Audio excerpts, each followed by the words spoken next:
Opposed to. I think good afternoon to you all again, and I hand over to Miss Vandana Tyagi. You can proceed. I'll just you can share your slides. I think it's all right. Okay. Do you see the screen? Do you see the slides? No. No, not yet, but I think. Sir आप उनको post Abhi, I can see. I mean, I can probably see you, and I have an option to share a presentation. Yeah. Now it has come. Yes. So, welcome everybody. I request before I start, I request KK sir to start the recording. I welcome everybody to our monthly session, and thank you so much, Piyush, for accepting our invite to be part of the session and share your experience with us so that we all can get benefited and take it back to our workplaces. I will briefly talk about ISTD. So we as an organization, so we are a Noida chapter of ISTD. So we are, so there are close to 43 chapters. We were founded in April 1970, and we are a non-profit society. So our vision is bringing in HR professionals together and increase and do the knowledge sharing in this fraternity, so we all can have peer learning and learn from the best practices we all are incorporating and take it back in our fraternity and share it with our fellow colleagues. We have that vision and mission so that we do knowledge enhancement in this in HR fraternity and across all the different technical verticals also, because human element is such an important element of implementing anything what you want to do.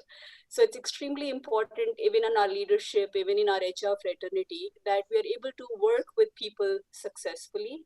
So we are able to accomplish our vision and mission for our respective organizations. Our objectives, you can read about it. So we are on our website. I encourage and invite all of you to go and visit our website. So we have various associations with learning and development professionals in this fraternity. We have huge membership wherein people from this fraternity come and join us and do the knowledge sharing. We have certain kind of association with international organizations like IFTTO, with ATT, formerly that was an ASTD, American Society of Training and Development. So we do certain webinars and we have collaborations and knowledge sharing with them. We have certain, recognized organizations who give certificate for the programs people do from ISTD. One is NOCN from UK. We have membership. Individuals can come and take membership with us. They need to be graduate. They need to have, more than 25 years of experience. There are specific membership which are like for college student also, associate membership, and there are membership for people who are from this fraternity. So you can, now we're running a lifetime, on a life membership, we are running a 50% discount. So this is what you pay in case you come to us for a membership. There are a lot of benefits. We run MDP programs. We have, such sessions, which are knowledge sharing sessions. You get access to, there is an IJTD journal wherein you have got a lot of articles from people who are luminaries in their field. So you have access to a lot of information and the case studies from their respective sphere of knowledge. So these are a couple of benefits which you have. These are the awards. So we also host a lot of awards so that, appreciating or, giving awards, like if you are a female trainer, so you can nominate with us, you can share your citation, and then there is a panel and a jury which gives Vandana, I'll request you to mute everyone. At your end. How do I do that? Probably mute all. On the participants, you need to go and. No, or if you let her proceed. Yeah, let her proceed, I think. Okay, you mute everyone now. Request others to mute, basically, who are not. I'll quickly finish this, probably then I can mute myself and. and then I can try and explore how do I do that and whereas and when Piyush speaks. Go ahead, go ahead. Continue. So we also do a program which is called a PG Diploma program, which is the only program in Asia Pacific region which gives you a degree in training and development. We host this program in our Noida chapter also. We have our contact classes. So you can share the information about this program. This program is recognized by HRD, MHROD.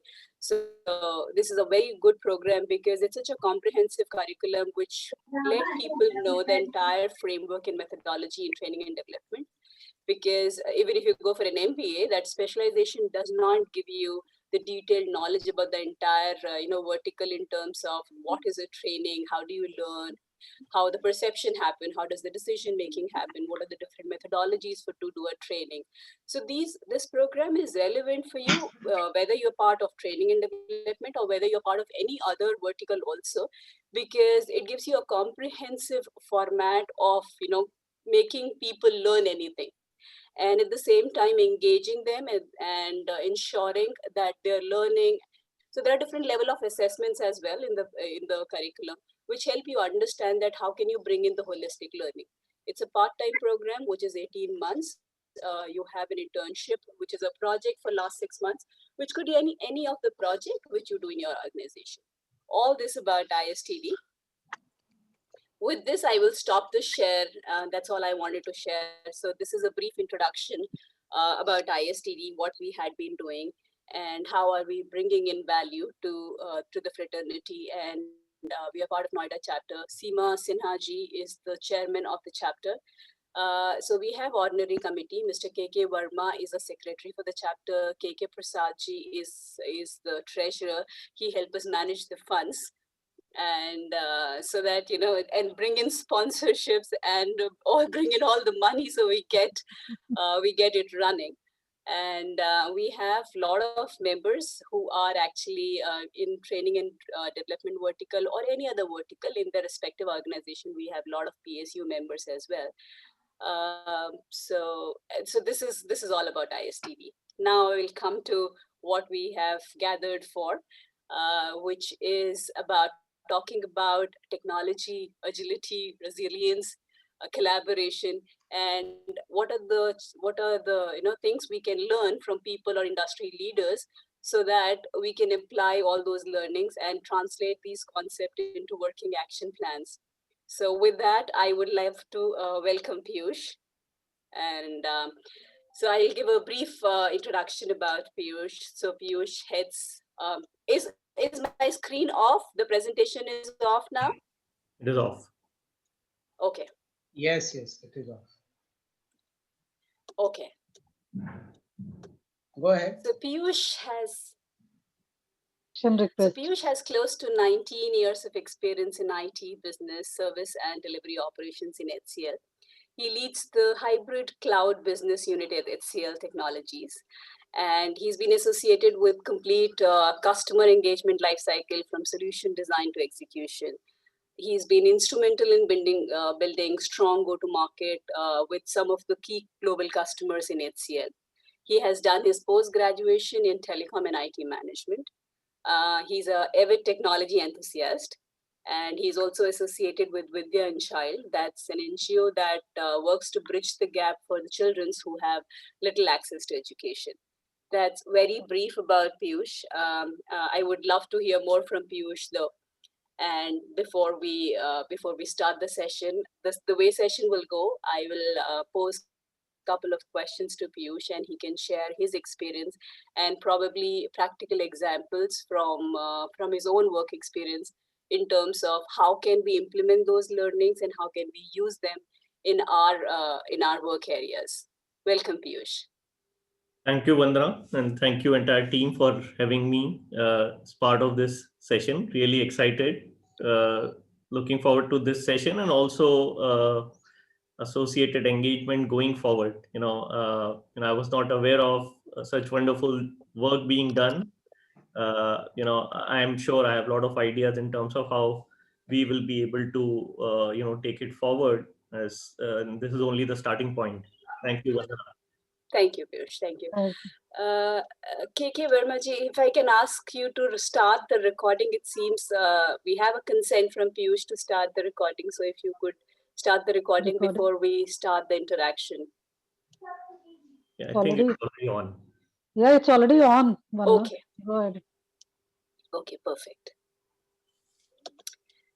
Um, So, help us understand, Piyush, what is the importance of skill development and why it is so relevant for people in new world. The skill profile of people are changing very quickly. So why is it important for people, and for organizations as well, to keep the skill at top of their mind? So what are your views in it? Yeah, absolutely, Vandana. So let me also share some background in terms of how I engage with the customers and how I have seen the world change post COVID.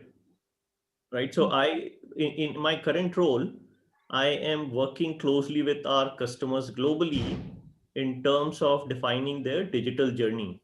When we talk about digital journey, every business today is a technology business, right? And when I say every business is a technology business, I mean everything is moving towards software development, and today more and more customers are going online and becoming digital to reach their customers.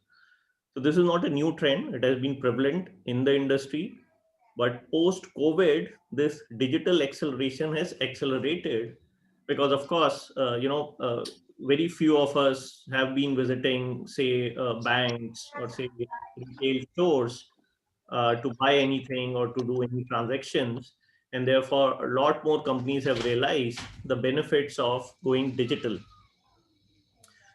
With being digital, there are a number of other things which the organizations need, right? Apart from having a very good software running on an infrastructure that can scale significantly, right? And the biggest uh, requirement today is about having the right employees. There is an interesting company. I'm not sure if you have heard about this company because they work at the back end, right? This is Twilio, Twilio, Twilio. This is a US based organization, right? And they are basically enabling API based interface for the developers. So whenever we order an Uber ride, at the back end all the messages are enabled by Twilio. Whenever we order something through any mobile app like Swiggy, at the back end all the transactions are being enabled by Twilio or some of the similar services firms, हैं? right? मेरा कैसे काम चलेगा? So तो कोई तो बोल ये मेरी बहन है ये करेगी इतने दिन That's what I asked. Who? तो मैं मार्च के महीने में तो मुझे जरूर चाहिए। mute. देखो मैंने बता दिया 2-3 जगह। Yeah, Vamaji, Priyanka Madam Verma. That's what I was requesting you. Just mute everyone. I'm going Except to mute all, but Hughes has to unmute and then. I will. Sure, no problem. Yeah, that's better. I'm back now. Right, so I was talking about this firm Twilio, which is enabling a lot of these transactions at the back end. So the point being that every business has gone digital and more organizations will continue that journey. Now, what does that mean for the employees, right? Now, employees have to be ready to adopt new skills in terms of technology.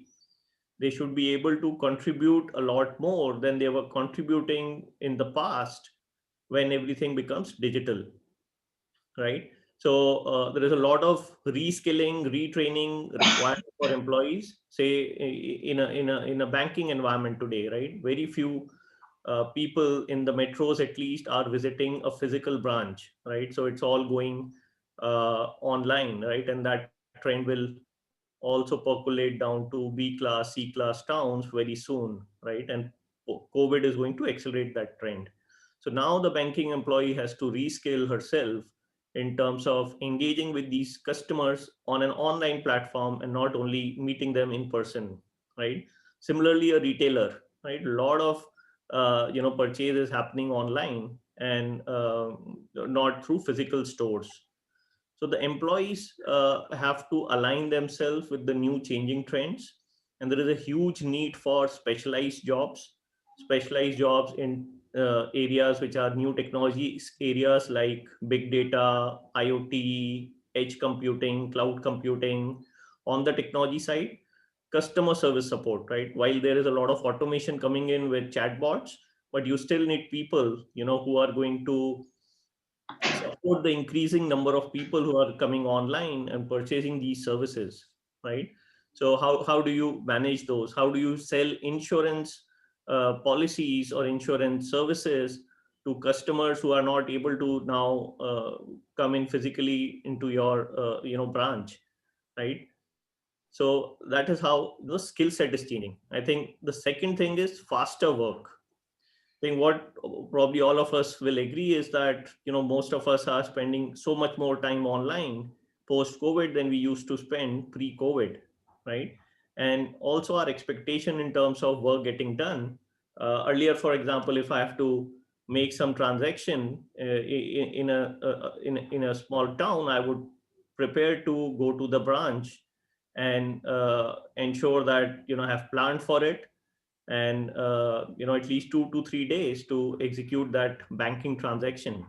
But today it's at click of a button, right? So everybody expects faster work, right?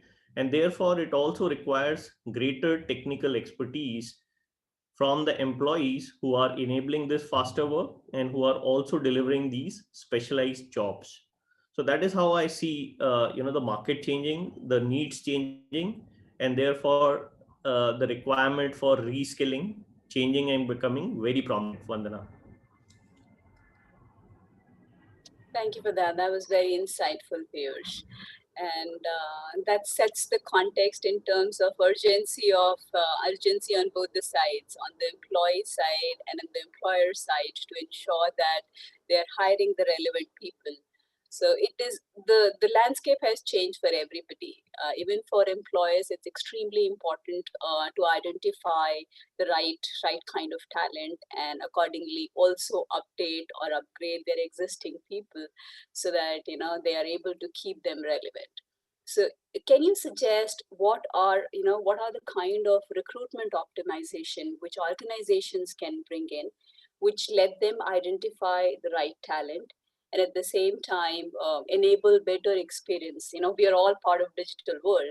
How do they enable better experience for these people, at the same time onboarding them and not hampering their own productivity, and the life cycle remains shorter with good experience and motivated new employees?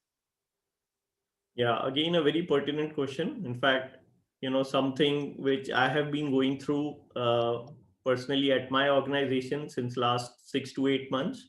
So if we look at the example of IT industry, because of digitalization, the need for uh, onboarding the right people at a faster pace has increased multifold, right? So today we are hiring multiple times more compared to what we were hiring pre-COVID, right? And this is common across a lot of other industries like banking, where the work has increased significantly. Life sciences, healthcare work has increased significantly, including manufacturing was bounced back from the COVID times, and increasingly getting into the growth mode, right? So there are two challenges, I would say. One, the pace itself, right? We need more people who can join the task force and deliver to this faster expectation of work getting done, as I talked about earlier. So that's the first challenge, right? And the second challenge is the availability of skill itself, right? So while you have many people available, but are they right fit for your organization, for the kind of work you want them to deliver, right? So these are the two challenges which most of the organizations are facing today when we talk about recruitment. I think the first one is still easier to address. Today we have social media platforms through which we can reach out to people, a lot more connections than what we used to have in the earlier non-digital age, right? So I think getting the volume is still not a big challenge, right? But how do you identify the right skills, right? That has become a big challenge, because you are not able to meet the person in the candidate in person, right? And how do you evaluate in a very short span of time that this is the person who is right fit for your job? So few innovative areas where companies are investing based on my experience. For example, for one of the large financial services customer in Australia, because they wanted to recruit a number of resources for their digital initiatives here in India, we couldn't get anyone, and this was a very critical project for them. So we couldn't get anyone to, fly down or meet people in person. So we enabled a hackathon for them at a very large scale. We invited around 200 to 250 people after qualification, and we did a half day hackathon with this customer participating in that hackathon. And essentially, this was a task based, output oriented session in which each of the participant was given a specific task which they were able to which they were asked to perform. They were broken into specific groups, and the customer was part of this entire hackathon. And at the end of the hackathon, we were able to identify 35 people on the same day who who came close to, very close to what the customer and we were looking for, right? So we were able to accelerate the complete engagement process, right? Otherwise it is a step process, right? You have to first identify the candidate, you have to do the first level of interview, then you have to go to second level of interview, then you have to go to the key stakeholders, or multiple iterations which happen, and the conversion rate is really low. So we brought everyone together, uh, cut a number of steps in the process, and accelerated the decision making, right? But it still doesn't give you people who are exact fit for that role. And therefore what organizations are doing is they are also aligning skill development program along with this recruitment process, which is hackathon based, right? So there is a skill assessment matrix which is part of the hackathon program.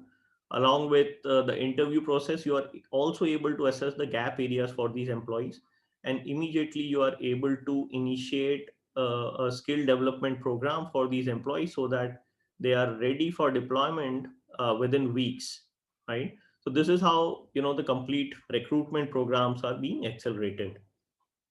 The second piece I would want to also share is, how do you bring in more compassion and empathy in the entire recruitment process? I think while organizations are looking at faster employee selection and deployment, I also see a lot of frustration coming in from people in terms of they being interviewed, no responses coming to them, they are blindfolded in terms of process and next steps, and which is where the use of technology becomes so important.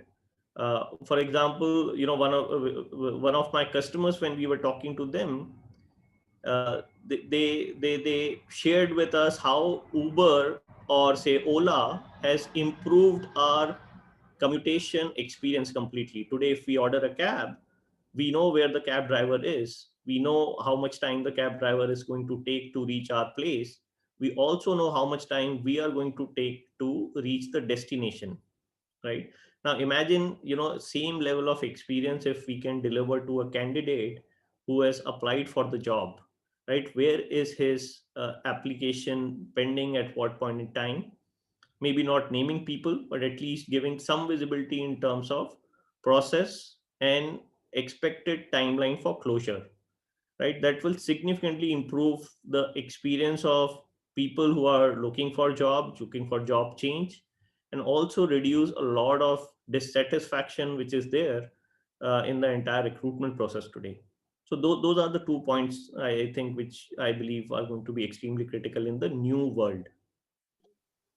Thank you so much. That was wonderful with examples in terms of right pointers, how people can hackathons and compassion and empathy. I think they were real good pointers in terms of how do you implement what we say in terms of real optimization and keeping the human part of human intact, at the same time branding ourselves as an employer of choice for people. Thank you for that. That was wonderful. Also beyond this, since you talked about what HR people can do and what probably prospective employees can do, what I also want to touch chord on is leadership ability. So what in the digital world, because post COVID we were forced into work from home scenarios and remote management, we were not prepared for that, though we saw it coming, and but COVID hastened that progress and it forced into it, and we were diverging, we were discovering our own ways how to deal with these challenges. So in terms of leadership, how do one brings in this environment, and this will continue in various formats, this will continue, maybe not in the same format, but otherwise in a way remote management is a reality which is here to stay for long. So in that scenario, in leadership, how does one bring in the engagement and motivation? How does one bring in that level of collaboration? And how do they keep people, bring in their creativity, innovativeness to work? So how can the leadership evolve with this change scenario? And how can they still reap better, or if not the same benefit from their people and teams? So what are your views on that? Yeah. I think before Piyush speaks, Yeah. Ms. Vandana, just I had a request. You talk about leadership and you talk about collaborations. This is the ISTD talk. I think I will request moderator as well as speaker if you can involve few of the audience also, so that they also get involved and they can either ask questions or get some reply and get connected with the whole process. Because it's not just HR basically, it's a training and development thing. And as you have shown in the ISTD slides, we talk about ISTD Noida chapter and as well as the training and development. And because no one from HCL, most of the people, professionals from training and development who are busy in some kind of training processes. So if they can also be connected, please. Sure. So I think with post this question, we will probably be wrapping up, KK sir, and we do want to bring in people so that we can when we can bring in more more from the experience of Yeah. Piyush sir. Yeah, we will bring in people post this. Thank you for pointing this, sir. Please carry on, Piyush.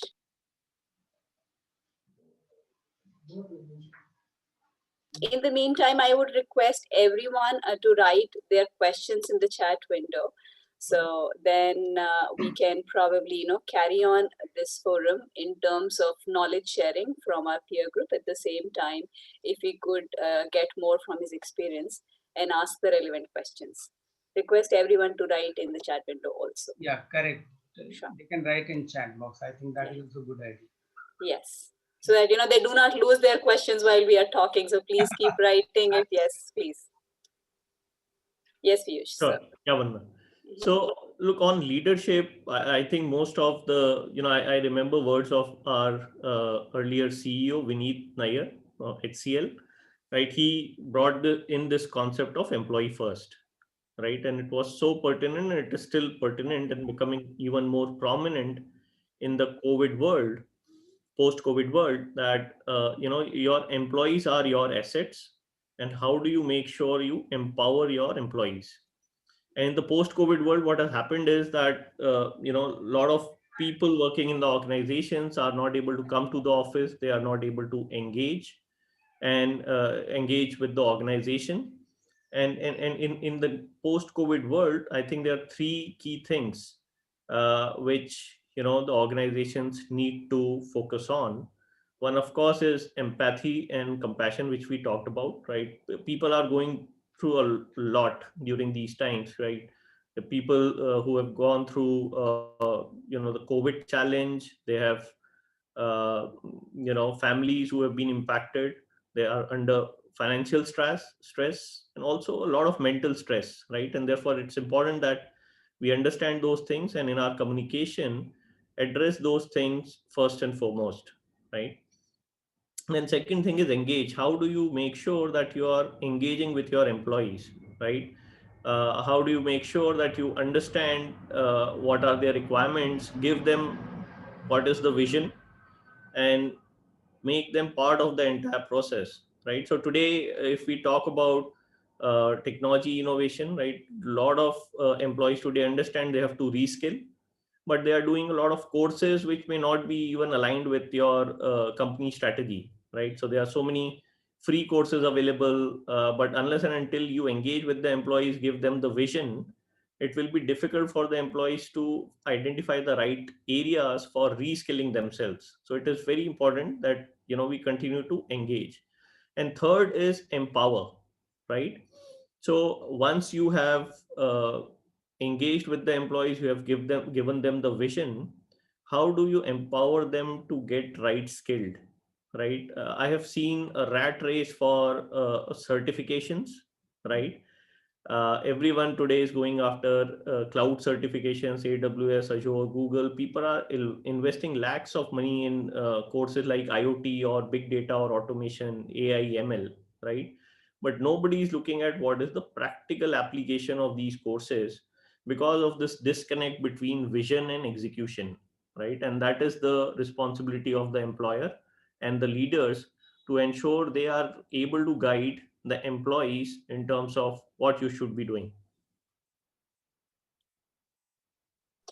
Okay, yes, very relevant because, at times, if we are doing a course just to be part of the rat race, we don't get much out of it, and the relevance goes very quickly, and at the same time, we feel frustrated, rejected because I'm investing so much time, but I'm still not getting recognized.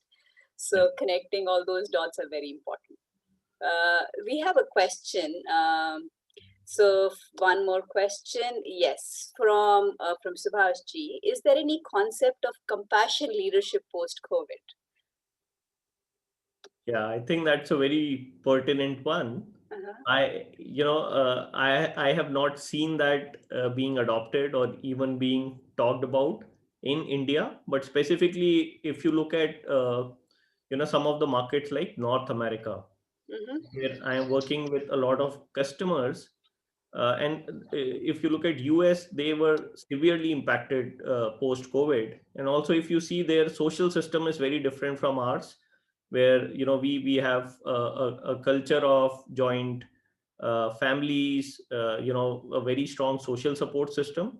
In North America, it is very different, right? And there are a lot of cases of mental health issues post-COVID and trauma over there. And there I have seen this becoming very prominent, compassion being part of the entire process. I think this is something which comes naturally to us as Indians, and therefore probably we have not focused in terms of branding it. But if you go back, when we talk to our HR teams, our leaders, they are absolutely taking care of this. Probably a very good idea and suggestion in terms of how do we, model it and position it in Indian context. Sure. I think this is useful. We also have Prashant Singh. So Prashant Singh ji, if you would want to unmute yourself and ask your question, that would be great.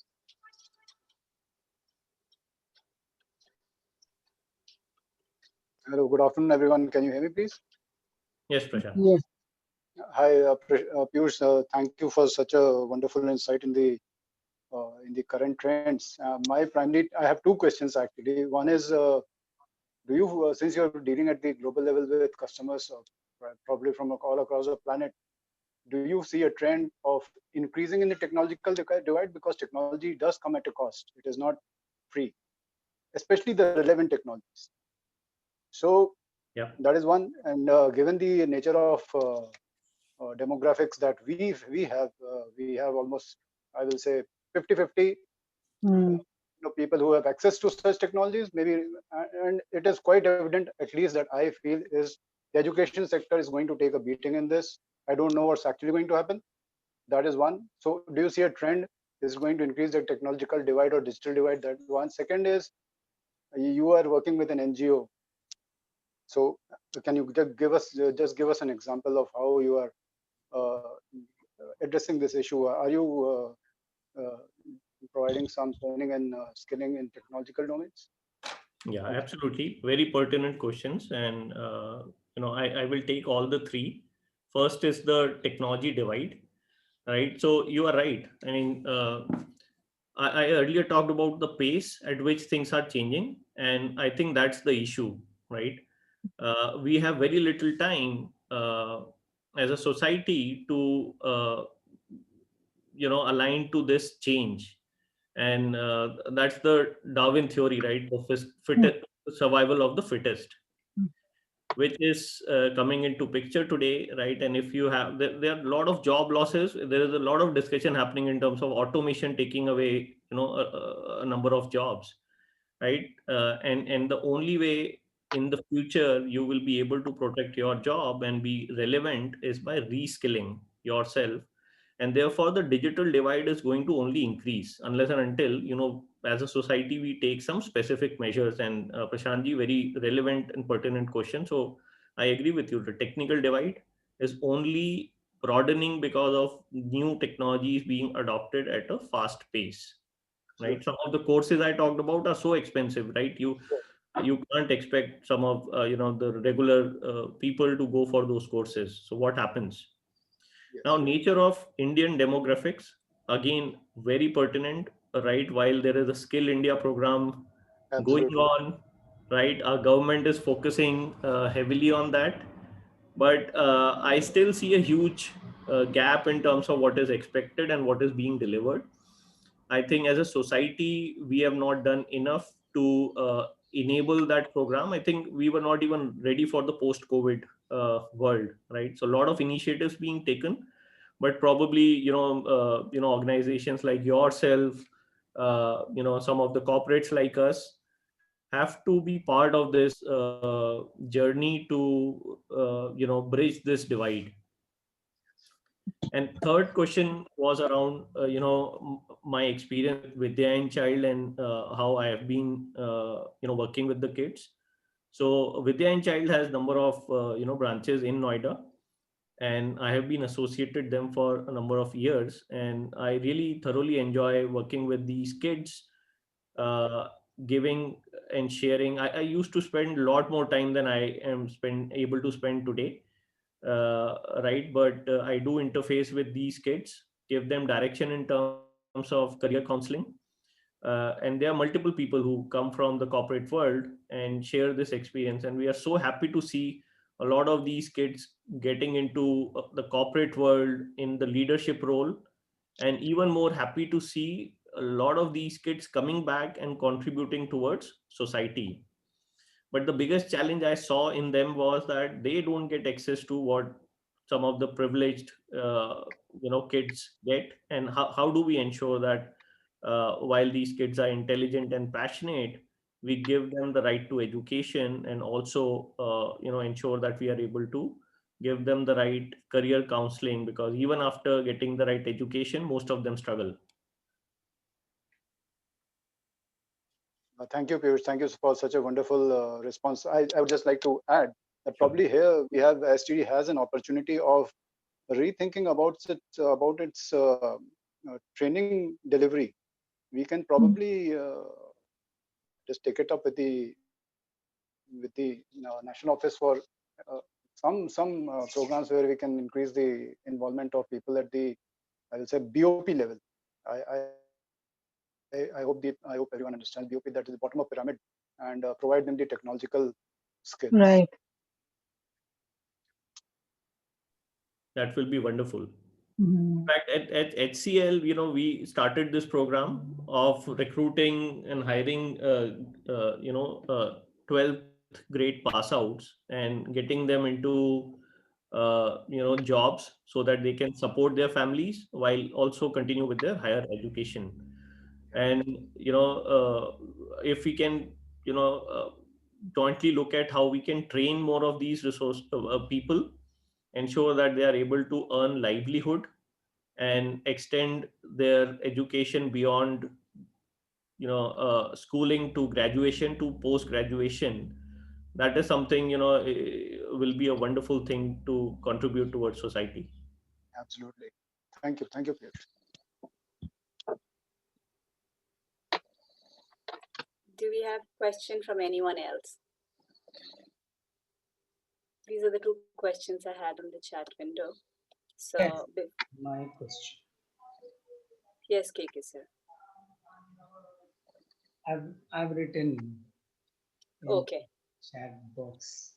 Shall I read? Okay. Oh, yes, yes. Wonderful. Please go ahead.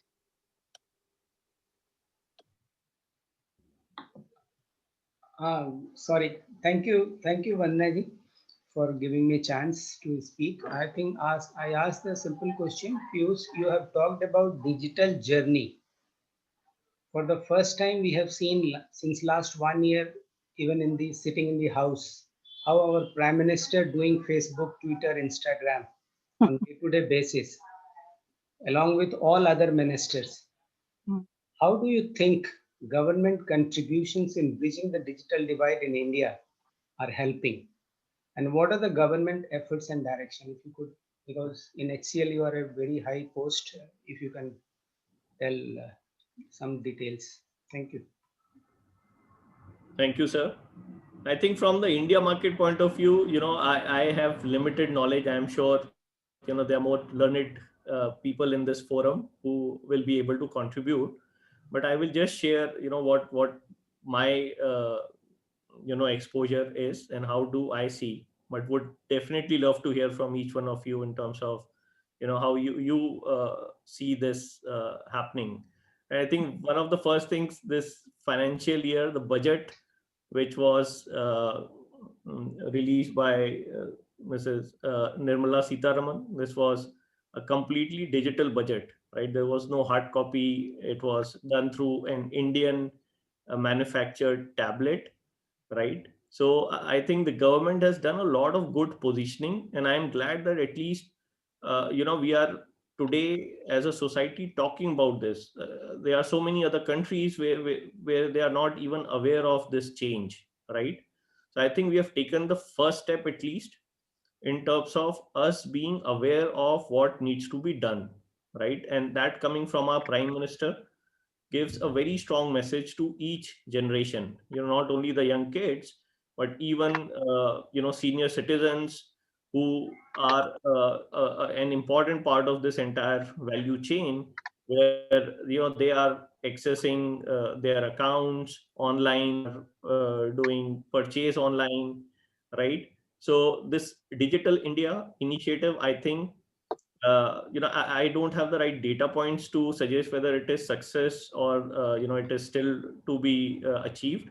But as an Indian citizen, I do see a lot of positives in the initiatives that have been taken in the last few years in this area. Uh, yeah, with I think that's what my understanding is. A lot more still needs to be done. Would be happy to hear from you.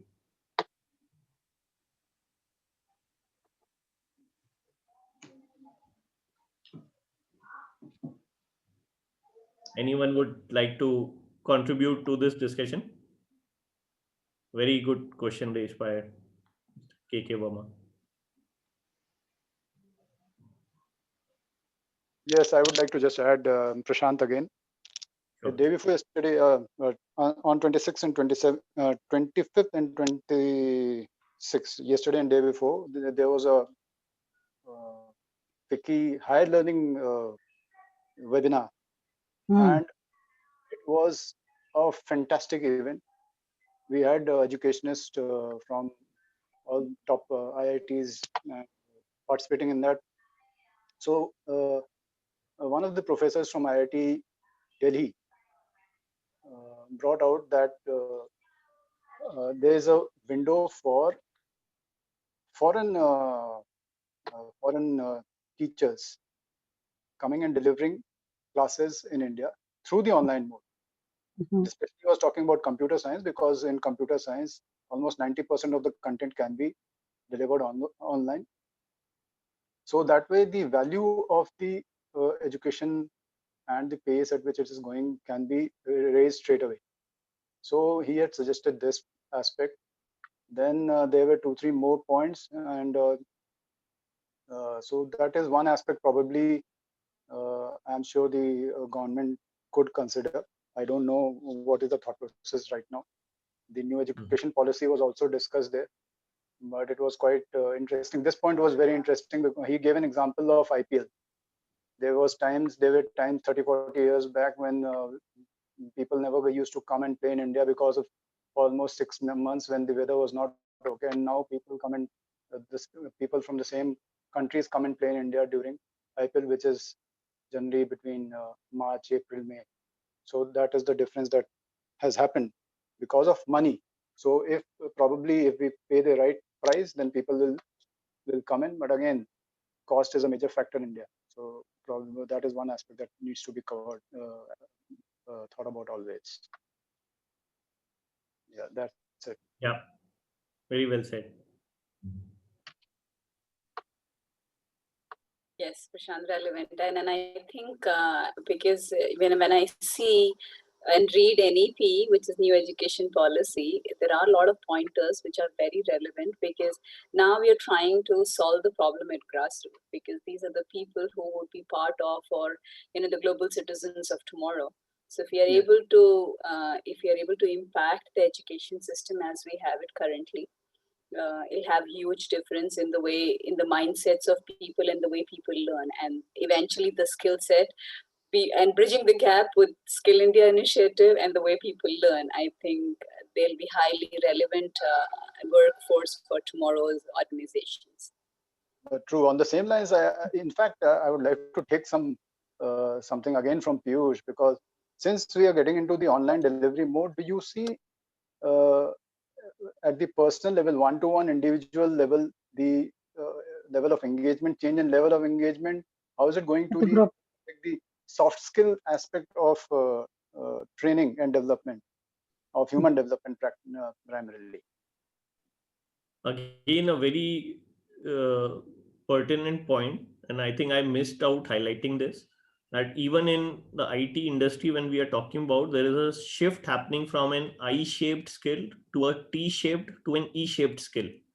And when I say I-shaped, usually, most of the people were skilled on one specific technology, right? So they will, I can take some examples. For example, they would be experts in managing desktops or service support or big data, right? But with this everything, and I think Monica has asked one question about agility as a concept as well, and I would try to link these two things. So more and more people, because of automation, new technologies coming in, need to move away from an I-shaped skill to a T-shaped skill, where they have to not only focus on technology, but also their communications have to significantly improve, right? Because now they are talking in whatever work they are doing, they are talking to people online, they are conversing, with group of people, even business, and communication has become a big, input into these technology areas, and also it will impact how people define their career as we move forward. So the earlier people understand and we are able to impact this area, the better it will be for everyone, right? So apart from technology, also communication is going to be very critical. Absolutely. Thank you, Piyush. Thank you.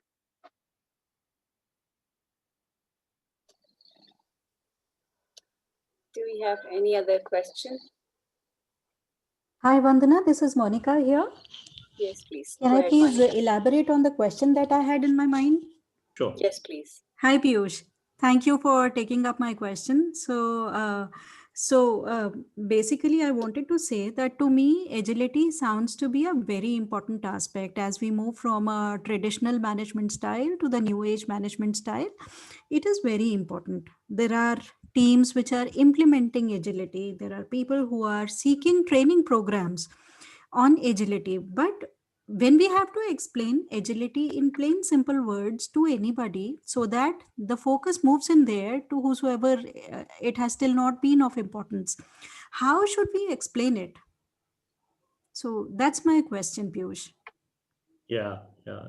I mean, it's a difficult one, I'm sure, but it also depends on who you are talking to and what is the context. But usually, when I am talking to my customers or my employees, I usually align agility to time to market, right? And if we take examples of what has happened to organizations across the globe, pre-COVID and post-COVID, right? So a lot of uh, say brick and mortar shops, right, because they were not agile enough to change and adopt to the new ways of working, couldn't sustain the pandemic, right? Most of these businesses have gone bust because there was a global change which happened, and they were not prepared to or agile enough to adjust to that change. Whereas a lot of other organizations who had invested in technology, who had uh, seen some of these things coming, were able to quickly adjust to the change and survive the pandemic. I think that's a very good example in terms of how in real life agility is going to play a critical role.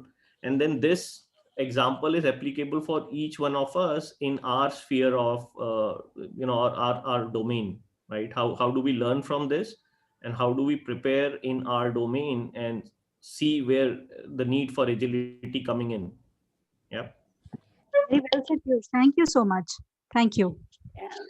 And if I can quickly add to it, Monica, so agility, so probably when I go to airports, I see a clear example. I've seen people who were into pharmaceutical sector, or who were probably, a supplier of water. They have come into PPE kit supply. Even at airport, if I look at, they've opened, they have COVID lounges. So what was required, and they quickly came up so that people experience do not get hampered, and people get in the transit flight, they get tested for COVID, and they're able to catch with their flight next flight. So anything which you require you to change, and maybe even in project, I'm sure Piyush has experienced this, that in project, whatever is being identified as the real objective of the project, that and the scope of a project, that keep changing, and you do not discount the different kind of thought process to bring in that change. So these scope creeps, though they are created right at the beginning, but you keep changing, and you keep changing according to the demand of your customer. You keep changing to the diverse workforce you have in your team, because that's how you bring in collaboration. So I mean, I can have huge experience from my past project, but probably Piyush comes in and he brings a new suggestion. I'm agile enough to change on the fly. So I think this is about adjusting, or be part of the system, so that you do not, because it's, as we have examples like of people like Xerox and Nokia, they were thrown out of the market because they could not understand the market sentiment, and they could not change. And it happens in various small and larger ways these days. Good example, Ac- Vandana. Thank you so much. Thank you. Actually, agility, resilience, customer centricity, innovation, we cannot see these things in isolation, actually. As per me, actually, these are the byproduct of we being HR perspective. I'm saying it out. These are the byproduct of the people, the behavior of the people, and how the people behave. The way they do depends upon the so much into the organizational environment, actually. Because so for the agility, resilience from organizational perspective, if we'll be seeing it out, then it helps the organization in performing better, actually. It helps the organizations in handling the disruptions better way. So how to become the high performance organization? For that, agility, resilience, innovation all falls in this adversity time. These all words are coining so much in the market, but we cannot, as per me, we cannot see it in isolation with each other. Actually, these are always the byproduct of something. In fact, as per me. Thank you, Seemaji. Thank Yes. you. Thank you, Seemaji. That was Thank you, wonderful. Sivanji. Yes. May I put forward a question? Yes, please go ahead. Um, Thank you very much, Piyush, for a very insightful, talk and insight into the various topics related to skills and other things.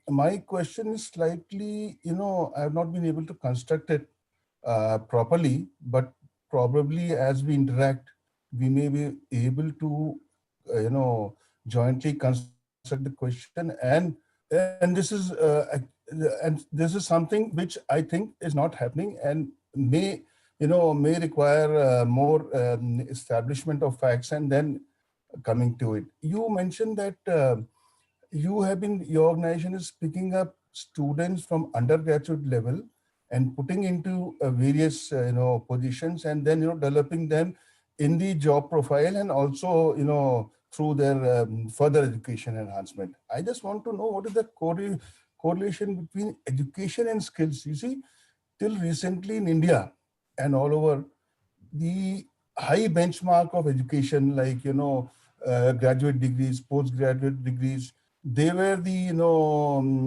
benchmarks for entering into job. But now with the emphasis on skills, you are finding everywhere, even at school level, skills. And skills are something which actually are based on education, but they are focused on a particular particular job. So but still, when we induct people into jobs, we find that the benchmarks are those degrees. Now, is there any thought on bringing down these benchmarks? And as you said here, you are inducting students and then developing them. I- do we require lower benchmarks, educational benchmarks? Because what is happening is, you find that sometimes, most of the jobs, IT related also, you're finding mismatch between the degrees, educational degrees, and the skills they are, performing once they enter. So a lot of people have to perforce they may be skilled, they may have the requisite, practical knowledge for entering into job, but these benchmarks are, restricting factors. Are is there a requirement of bringing down the educational levels, and then bringing and matching them with their correct required educational level with their performance ability or skill, their skills they have? uh, and probably you may have got the idea of what I want to say. So could you throw some light on it? Sure, Narendraji. Thank you. And first of all, thanks for inviting me for this wonderful interactive session. Right. It's always a good learning. It's always good to be, part of these groups where, people from diverse background come. Always an excellent learning session for me. So thanks a lot from my side as well. I think, on the education system, probably I won't say there is a need to lower the standards or the expectations, but more in terms of alignment, which I believe, the government is again working on. I'm not too sure if it has been already released, but I was tracking that there is a new, course alignment which is going to be introduced. I don't have confirmation on whether it has been done or there is a plan to do that. But there is a definite need to make the complete education system more aligned to, and more practical in terms of what kids are learning, and what they are going to how they are going to use this knowledge in the actual life. And especially for countries like India, where we still have a lot of people who are below poverty line, it becomes extremely critical because it's a huge investment, right? Education, it's not government sponsored in terms of quality of education. And there are kids who are forced into forced kid child labor, because the parents don't believe that the education is going to help them in the long run, right? So the effectiveness of the education system to ensure that kids who are out of school or they go for higher studies are aligned to the practical realities of the world, and they are able to get a job in the market, right? I think from the training development point of view, a lot has happened in the graduation and post graduation area, where we see the corporates and the education system coming together. The courses are very much, if you look at engineering colleges or other graduation areas, there is a lot of practical aspect as soon as you get into the graduation, because there is a collaboration happening between industry, corporates, and education system. But on the schooling front, I don't think it has been relooked at it. The gap is definitely very visible. I don't know if there is an opportunity for industry, corporates, and training academia to get involved with the government and start course correction to address some of the challenges which you brought out. If I'm not wrong, then the new education policy actually they are taking care of these things. In fact, because the VET they are introducing from the sixth classes onward, vocational education training actually.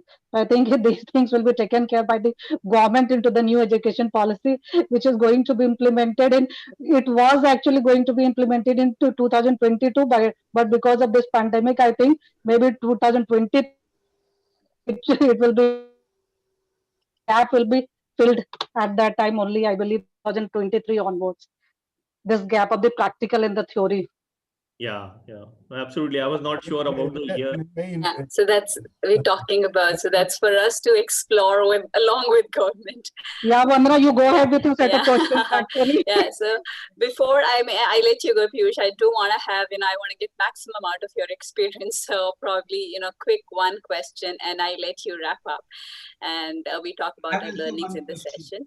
Yeah. So just one question is After this. how. Yeah. What is the role of addressing? So what I want to hear from you, technology is an enabler. So can you bring in a story or an example for an organization where you have really seen HR implementing these practices of involving people, making remote management very effective and more humane? So if you could share with us any example of from any of the sector, whether it is healthcare or any other sector you worked with, wherein the experience of people in this remote management and bringing in that effectiveness, and they have used technology as an enabler. So as you brought in hackathon, that was very relevant, which hastened the hiring cycle, at the same time enabled hiring the technical skill force. So if you could also on an HR overall, if you sum it up for us with a story, an example wherein somebody has implemented it and they could use technology to bring in best of HR for their organization, and how have they evolved in this pandemic time? Yeah, I can't think of any particular customer who did it very effectively. Most of the organizations, it has been a learning curve, right? It did come as a shock to most of the organizations. They were not very well prepared for this, right? And I think the technology as an enabler for the HR function has gradually improved in the last 6 to 8 months. There is a lot more scope. If I say there, yes, of course, there's a lot more scope to achieve, make it even better. But some of the things which effectively are being done, right? There is a need to get back employees to the office, right? So a lot of employees, as we get back to work from home, to work from office, are still not very clear in terms of what kind of initiatives are being taken by HR to ensure their safety and ensure that they will be able to work in a safe environment. And there I have seen a lot of global HR firms, a lot of global firms and their HR teams effectively utilizing technology in terms of and this is also in the IT world called IoT, Internet of Things, right? Where they have effectively deployed thermal sensors in terms of measuring the various aspects of health of the employees who are entering the premise.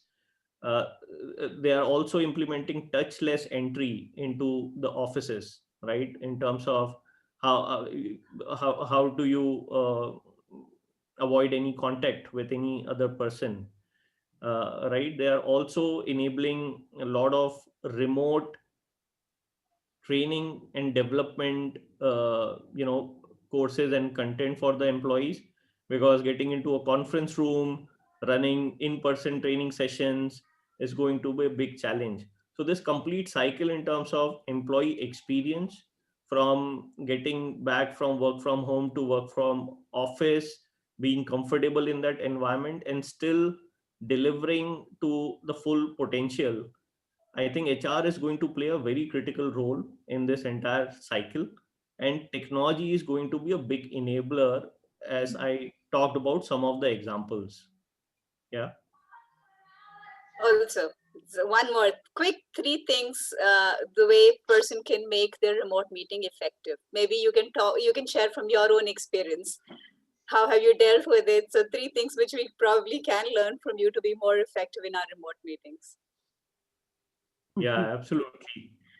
I think one, I would also want to say that, the tolerance for, things not working well in a remote meeting has significantly increased, which is good news, because all of us were under so much of pressure to, working with our families, working from home.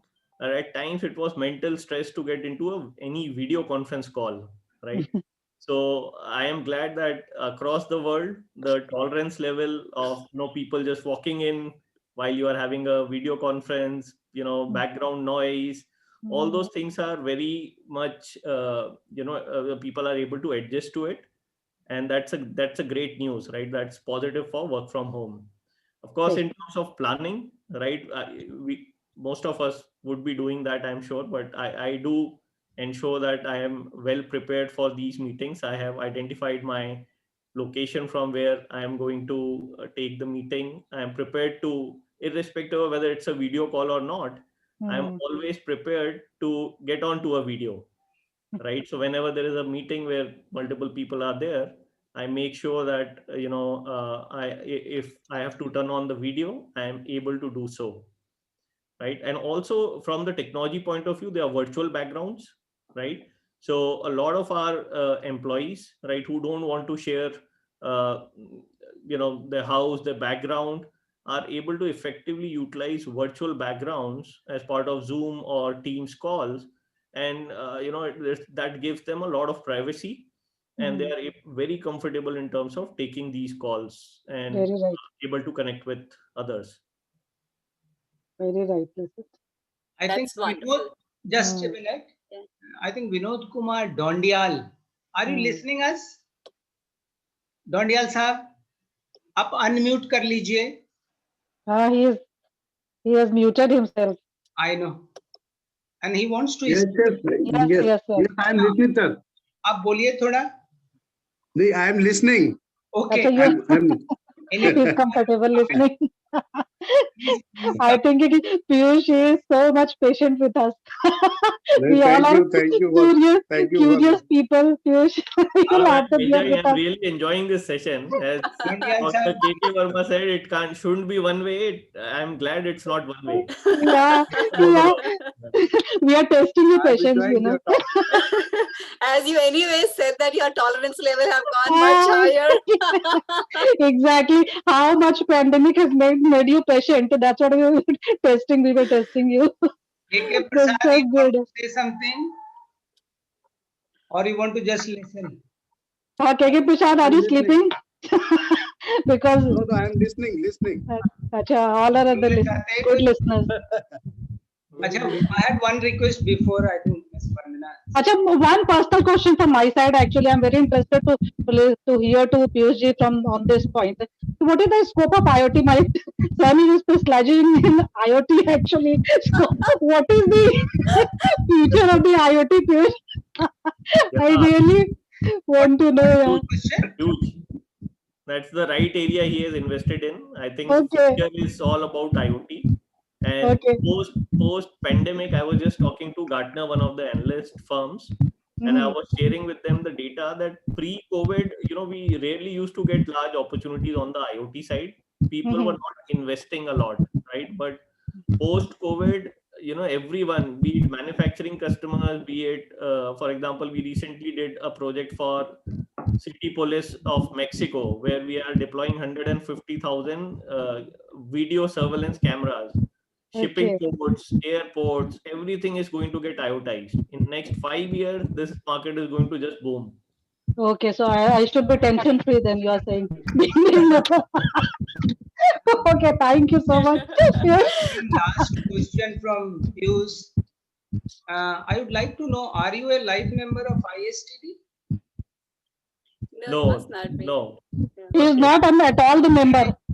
Request आप life member बन जाइए ISTD Noida would love to chapter be. का ऐसे भी आपने lecture attend किया they talk so लिया and at the same time you encourage, because HCL is quite prevalent in Noida, Right. and now Noida chapter is active, and you have seen Ms. Vandana Tyagi doing so much work, so you take up those tasks and become the life member, and it's very cheap, 4,700 only. She has shown in this slide.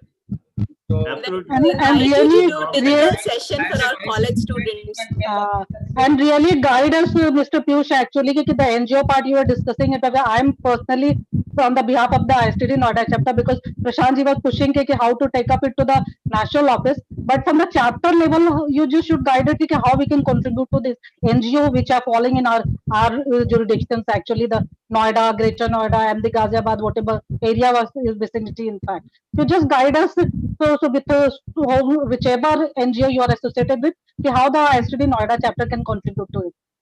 I'll be happy to be part of this. Also, I will bring the larger HCL teams, right? We do a lot of training, certifications internally. For a lot of these NGOs and other institutes, we can share best practices. We can also, curate specific programs. A lot of my team members are also interested. I will extend this. I am definitely looking forward to this. I'll take the membership. I'll get many more members as well. Thank you. Also, Piyush, one very interesting thing is we do a lot of awards at national level. So, nominating your teams, because I see you doing such a wonderful work in certain areas wherein you did hackathons. So, a lot of innovative and creative practices which you are bringing in to reap the benefit of digitalization. So, with all such kind of practices and case studies, you can be part of, our award program, wherein you can nominate and you can award it, because they're very prestigious awards. So, and so I think I will sincerely encourage you to be participating in those awards, because that way even the industry peers get to read about what you've been doing and what wonderful work you've been doing in the different sectors. So I think from cross-pollination perspective also, that'll be great. And at the same time, HCL will get recognition. Absolutely. Looking forward to that. That's a great opportunity. Vanna, I will connect with you offline. We'll initiate this. Yeah. Sure. I think Wing with Commander this. Bhupender Ranjan, I think, just a minute. Wing Commander Bhupender Ranjan. Sir, आपने बोला नहीं आज कुछ, please. Mr. K.K. Verma will ensure everybody speaks today.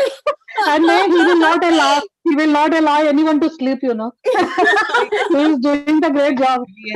It's very difficult to spare time and come on Zoom meeting, even from home. He has come, he has been here. Please, sir. Yes, we are thankful. He is muted. आपका mute किया हुआ है, please unmute. आप आवाज नहीं आ रही है. And thanks for your patience. I know people are extending on time. Now we are getting. Sorry, it was on mute. I just said we had the great specialists of HR and T&D. I am now more of a, business person with marketing and entrepreneurship at the back of my, say, 15 years of. We are going to start entrepreneurship. It was very interesting listening to faculty member there. ISTD Noida chapter is going to initiate entrepreneurship course, na? So wonderful. Yes, Wing Commander Bhupender Ranjan may be the faculty member. I'll be happy to do that. Right. Thank you. Thank you so much, and thanks a ton, Mr. Piyush. Yeah. Wonderful listening to you. Thank you, sir. Yeah. Can I request everyone to switch on their cameras? So probably we'll take a quick snapshot, and Yes. Yes. with that, we will wrap up our session. Vandana ma'am, I have a question. Can I ask? We'll Who is have this? quick Gaurav? 2 minutes if we could Yeah, quickly finish, because we're already extended the time. I can still take the questions offline and pose it to Piyush, and in case I can Jaideep share. Singari. I'll request Piyush will, not to make Yeah, him unhappy. Piyush, if you are okay to take it, so Him probably online. I leave it to you. No. I had planned. Last question. Now you can clear Piyush from your side. This is last question I'm taking. Jaideep yeah, Singari. Yes, please go yes. ahead. Yeah, thank you so Piyush is much. okay. Yes, wonderful session, Piyush. So I'm an IT professional myself with 15 years of experience, and I recently become a life member of ISTD. And actually, I'm in the process of changing my profile into learning and development. So from COVID perspective, working from home, like we are working from home, I don't know since how long. I'm basically from Tellus International, earlier Xavier. So basically, I just want to know, like now, whenever will we call to office to work from office? So how this L&D department, like I have been working in emotional intelligence, the areas I'm working in this area. So I just want to know how L&D department will be very, I think, instrumental in bringing people when they are working from office, like after a gap of maybe 1 year, 1.5 years. Can you throw some light on that? Yeah, I think L&D department is, very pertinent in even when people are working from home, right? Whether they are working from home, working from office, that's not going to change, right? And we Right. talked about the pace at which technology is changing. I think at least in my team, my key charter is to ensure that my team, I have a team of around 500 people, to ensure that they are upskilled, and they are continuously learning, they are investing time in learning and development. And across HCL as an organization, and I am aware of all the other IT peers as well, this is the single biggest focus area for everyone today, right? So whether work from home or work from office, this is going to be the focus area next 3 years for sure. No. Okay. Yeah. Thank you. Right. Thank you, sir. Sure. Thank you so much. And sorry for bothering you so much, Piyush. No, Simanji, I had planned for 90 minutes, so I'm good. ISTD Noida chapter. Noida chapter is the new chapter. So you need to bear all the members of us. They are very curious members. I enjoy these sessions where Thank you so these much. are interactive Thank sessions. you so much. We are fortunate to have you here on the platform of ISTD Noida chapter. So Yes. thank you for the opportunity. So over to Vandana. Vandana. Yes, I think we are good. We have taken all the questions. We had very engaging session today. Thank you so much for Piyush for all the insight and bringing in wonderful stories from your experience that made the learning very lucid, and we could actually understand that how we can think around, bringing that level of change to really be part of digitalization. This was wonderful. With this, I would like to thank everybody who joined the session. Thank you so much, KK sir, for the insightful these integrators in terms of ensuring everyone participate and for arranging this meeting. Thank you everyone for their comment. Thank you, Seema ma'am, for your suggestions around bringing holistic angle at agility. And thanks everyone. Thanks Prashantji for bringing that NEP suggestion and ensuring that digitalization is the part of our fabric for future. Thank you everyone for your questions and for this level of engagement. With this, you have a great weekend, and thanks for being part of the session, whether it is extended or not. Thank you. Thanks. Thank Bye you. bye. Thank you. Anything? Thank Any you. comments from anyone at the last moment? Thank you all. Thank you. Bye bye. Thank you so much. Thank you, Piyush, once again. Thank you, Piyush. Thank you, Mohammed. Thank you, everyone. Yeah. Thanks, everyone. Can I close? Thanks, KK. Thank you so much. Thanks, Seema Bye-bye. madam. And thanks, Vandana ma'am. Thank you, Ranjanji. Your program was so good. It was. Vinodji, thank you. Dondiyal Saab, Jaideep Singari. Yes, madam. Chalo, bye. Yeah.